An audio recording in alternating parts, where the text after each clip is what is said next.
look good enough to eat. According to my book, they're extremely poisonous.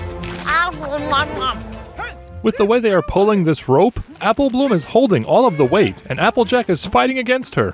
Like those light thingies? Those light thingies definitely weren't here a second ago. Upon first glance, it appears Scootaloo is jump scared by a leaf, but in reality, she's scared by this random cave sneaking up on her. This is gonna be the best big sister / little sister camping trip ever! No, Sweetie Belle, you're only 2 minutes into the episode. Your situational irony is our dramatic irony. This campy theme song. In any other episode, the Flighters would be a non-issue for the main cast to overcome before the opening theme. Applejack would have a practical solution like bug spray. Rarity's magic could offer any number of solutions, including just grabbing them like she grabs sequins. And we've seen Dash take on similar pests back in Season 1. Scootaloo's feathers can feel this bite, and therefore are not made of feathers. Gliders are from the Luna Bay area. Never seen them this far east, though. Probably attracted to the food. Applejack was never taught geography, and suggests the bugs smelled food from the other side of the continent. Oh, apple rot! Language. We had games to play and marshmallows to roast at camp. There's no need to be rude, Apple Bloom. Rarity is standing right here. I was thinking more like campfire stories. Roll acknowledgements. Surprisingly, standing downrange of the axe-throwing area is not the only time Rockhoof will try to kill himself. Ridiculously shiny shovel. Villagers not only choose to stay here and die with their village, but choose to do so needlessly when so much higher ground exists. There are ponies below deck rowing, but there's no hatch for them to get out. They just live down there for the life of the ship.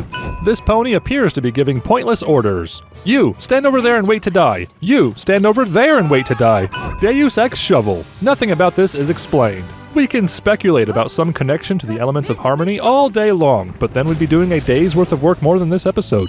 We can date the age of this shovel to the late 90s by its blurry dial-up connection image quality. These two were the only ones smart enough to leave and magical enough to teleport back, apparently. Rainbow dashes into existence. Wake up, babe, a new wavy mane pony just dropped. But seriously, a unicorn with beauty magic gets a flowing mane, while the alicorn of love doesn't? Moral of the story, outward beauty is more powerful than love itself. Mistmane's tail runs out of batteries. What happened here? The Empress happened. She makes every pony work day and night on her palace. Thanks, random NPC villager put here by the game developer to give us all the exposition at once.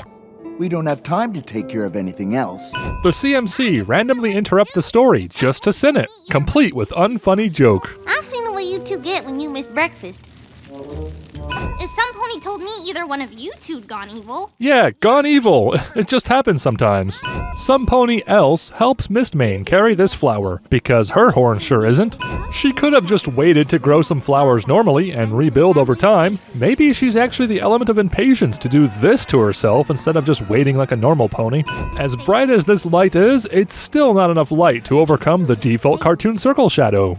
The only reason these guards obey a dictator is because they're blank flanks with nothing better to do with their lives. Well, like it or not, we're food too. Now is not the time for your unsolicited thoughts on mortality, AJ. Remember, kids, if you're ever sealed in an unexplored cave and you're worried about surviving without food, you can end your suffering long before starvation by lighting a fire and depleting your oxygen. Although, to be fair, with how much light there is in here before the fire's lit, there's probably a gaping view of the sky above them no ponies noticed. Good job, Applejack. That's enough kindling to last 5 more seconds. In the last camping episode referenced so frequently in this one, Scootaloo's concerns stem from her fear of abandonment and resulting sleep deprivation. She overcomes this after Rainbow Dash becomes her honorary big sister and assures her some pony is there for her. In this episode, Scootaloo's fears are played off as a joke and are completely justified, as every pony's lives are at stake and none of the adults around her are capable of helping, nor do they seem to have any sense of self-preservation. Fun fact, Scootaloo possesses a natural defense mechanism in response to fear. It makes her grow extra legs to run away faster. The commander was right. You can't outfight dragons. Apple Bloom interrupts the story again to weigh in with her own extensive dragon fighting expertise. Come and get me, fire breath! Flash Magnus is not very smart if he thinks that would be interpreted by a dragon as anything other than a compliment. Why, Flash Magnus bravely flew for his life. It is not a very brave sounding sentence. Rainbow Dash forgets Commander Ironhead's name for a moment. Commander Ironhoof. A Pegasite group hug sounds like a complicated social custom at best or a disaster at worst. Human hugs cease when they become awkward enough for someone to lower an arm, but Pegasite hugs cease when they begin to plummet to their deaths in an airborne crowd crush. Also, this guy reproduces by mitosis. Being able to fly while saluting retcons not being able to fly with an injured wing. Leaping into random underground currents is probably the most dangerous and most terrifying thing you could ever do, even with training in scuba gear. Typical tourist, picking every flower they see. Not